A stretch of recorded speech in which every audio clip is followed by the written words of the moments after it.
ಧೂಪದ ಖಾನ್ ಸರ್ಕಾರಿ ಪ್ರಾಥಮಿಕ ಶಾಲೆಯಲ್ಲಿ ಮಕ್ಕಳ ದಿನಾಚರಣೆ ಭವ್ಯವಾಗಿ ನೆರವೇರಿತು.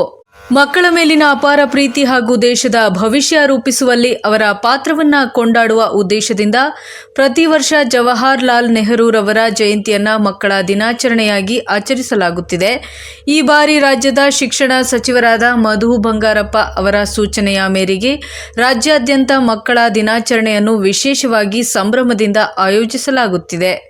ಧೂಪದ ಖಾನ್ ಗ್ರಾಮದ ಸರ್ಕಾರಿ ಪ್ರಾಥಮಿಕ ಶಾಲೆಯಲ್ಲಿ ನಡೆದ ಮಕ್ಕಳ ದಿನಾಚರಣೆ ಕಾರ್ಯಕ್ರಮದಲ್ಲಿ ಜ್ಯೋತಿ ಬೆಳಗಿಸಿ ಮಾತನಾಡಿದ ನಂದಿಬೆಟ್ಟಲು ಗ್ರಾಮ ಪಂಚಾಯಿತಿ ಮಾಜಿ ಅಧ್ಯಕ್ಷ ಅಬುಬಕ್ಕರ್ ಕುಟ್ಟಿ ಅವರು, ನೆಹರೂರವರು ಮಕ್ಕಳನ್ನು ದೇಶದ ಆಸ್ತಿ ಎಂದು ಕರೆದವರು.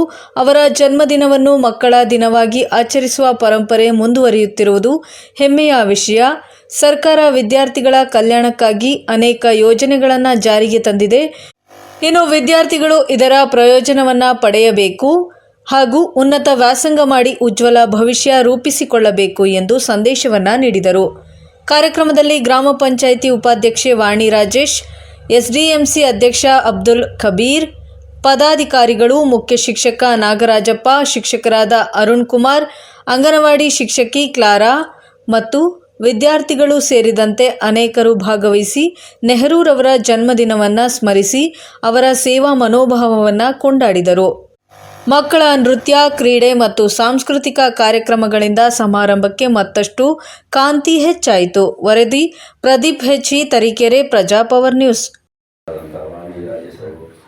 ಮತ್ತು ನಮ್ಮ ಶಿಕ್ಷಕರು, ಪತ್ರಕರ್ತರು ಪರಮೇಶ್ವರ ಅವರು, ಪತ್ರಕರ್ತರು ಅವರು, ಪೋಸ್ಟ್ ಮಾಸ್ಟರ್ ಅವರು ಮತ್ತು ನಮ್ಮ SDMC ಉಪಾಧ್ಯಕ್ಷರು ಮತ್ತು ಇಲ್ಲಿ SDMCಯ ಎಲ್ಲ ಸದಸ್ಯರುಗಳಿಗೂ ಮತ್ತು ನಮ್ಮ ಪುಟಾಣಿ ಮಕ್ಕಳು ಏನಪ್ಪ ಅಂದರೆ ಒಳ್ಳೆ ವಿದ್ಯಾಭ್ಯಾಸ ಆಗ್ತಾ ಇದೆ. ಇಲ್ಲಿ ಶಿಕ್ಷಕರು ಒಳ್ಳೆಯವರಿದ್ದಾರೆ, ಚೆನ್ನಾಗಿ ಓದಿ ಒಳ್ಳೆಯ ವಿದ್ಯಾಭ್ಯಾಸದಲ್ಲಿ ಮತ್ತು ಮುಂದಕ್ಕೆ ಒಳ್ಳೊಳ್ಳೆ ವಿದ್ಯಾಭ್ಯಾಸನ ಕಲಿತು ಮುಂದಕ್ಕೆ ಒಳ್ಳೊಳ್ಳೆ ಜಾಬಿಗೆ ಹೋಗಬೇಕಂತ ನನಗೆ ಭಾರಿ ಆಸೆ ಇದೆ. ನಮ್ಮಲ್ಲಿ ಆಗಲೇ ಈ ಹಳೆ ವಿದ್ಯಾರ್ಥಿಗಳು ಓದಿ ಒಳ್ಳೊಳ್ಳೆ ಜಾಬಿಗೆ ಹೋಗಿ ಸೇರಿದ್ದಾರೆ.